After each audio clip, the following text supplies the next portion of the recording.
Happy 4th of July. I know I said that I wasn't gonna drop a vid today, but I just had to, man. Like, it's only right. So today we got an album review by Gucci Mane. He dropped off Trap House 4. I actually heard it last night. You know, you can go get it right now on iTunes. You know, salute to Gucci. Got 19 tracks, as far as features. I mean, of course, it got like, if you look on the track list, it basically say Chief Keef, Fredo Santana, Young Scooter, but he also got K Camp on there and Kevin McCall. He did some producers. You got Mike Will, Zaytoven, of course. You know what I mean? And just the basic people that he really fuck with. But anyway, like I was saying, 19 tracks, intro, outro, so it's really 17. But at the end of the day, let's get into it, you know what I mean? Got the intro, you know what I mean? Got a dope-ass beat, hard beat, you know what I mean? His flow was cool, it's just an intro to the project, you know what I mean? Some real hood lyrics in there. You definitely got to hear what he's saying, because that nigga actually was saying something, you know what I mean? But it was a good intro to the mixtape. Moving on to number 2 already. He talked about, of course, how many times have he name dropped that he got a body. Like, we already know that, Gucci. Like, stop saying it. We already know you caught a body. But that's one of the hardest records on here. You know, that trap beat. You know, that hook was cool. You know, I'm looking at this album as this was recorded when he wasn't on so much lean. Because definitely, you know, he talks about that in the album and shit. But his flow is kind of lazy. Not the lazy flow where he ain't really trying, but the lazy flow where you lay back, like he probably smoked some weed or popped a Zanny or something, but it still was a good song, some hood lyrics in there. Number 3, produced by Mike Will, I thought it was okay, you know what I mean, featuring Chief Keef, Top in the Trash. It was a cool beat, you know what I mean, the hook was good, I like his flow and his lyrics, but he could have did without Chief Keef. This shit is nothing like the song Darker. Chief Keef, he did that flow where you can't understand him, like he fucking talking with fucking marbles in his mouth, pause. So I didn't know why Chief Keef did that. This must have been when Chief Keef was heavy on lean. You dig what I'm saying? Because at the end of the day, we know Gucci, man, when he do albums and projects, he stay in the studio and just record. I mean, this is like his 4th project already in the last couple weeks. Then he just did a white album, green album, purple album, Trap House 4, and other projects earlier this year, you know what I mean? So at the end of the day, he drops a lot of work. But number 3 I thought was okay. Number 4, Bet Money, featuring K Camp. I had to listen for the voice, because I know he got that little signature voice, and I was like, is that K Camp? And then you actually hear him in the hook, you know what I'm saying? But it's called Bet Money. Figures right. But yeah, hard beat. I like the hook, he did his thing on it. Gucci flow is crazy. K Camp did his thing. This actually was a solid song, you know, I fuck with it, man.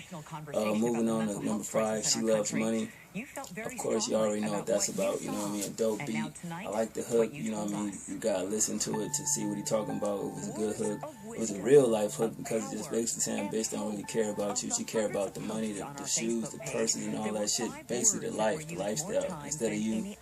Good flow.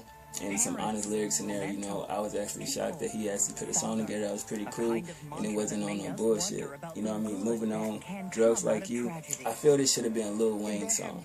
I feel like he should have sold this to Lil Wayne, because this is right up Lil Wayne alley.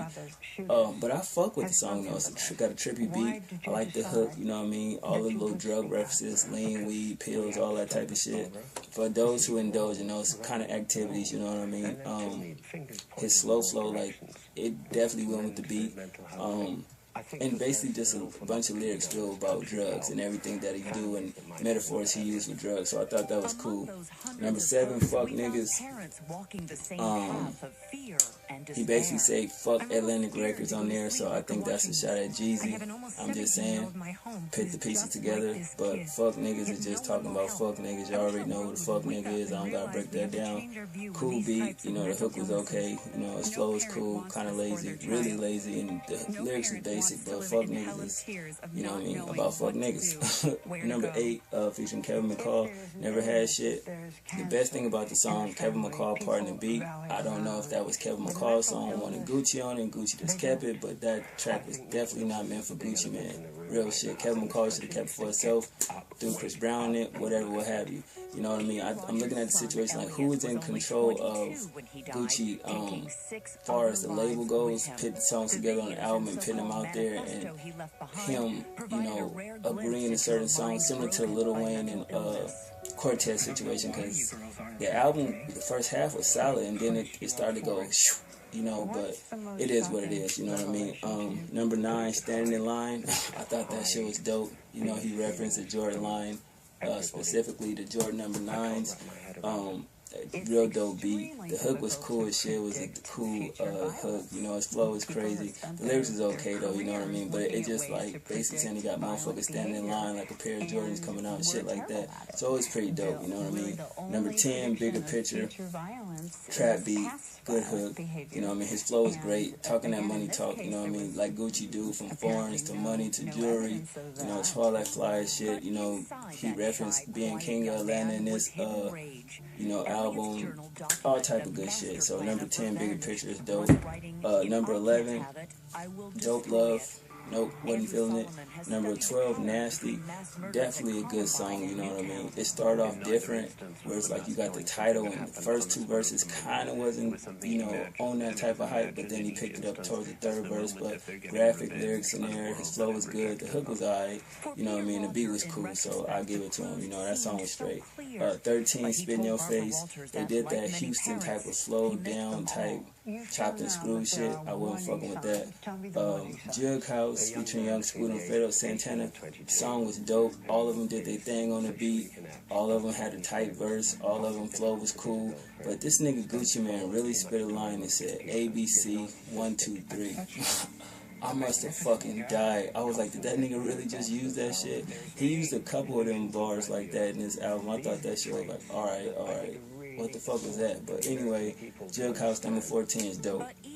15, Bum Bum, produced by Mike Will.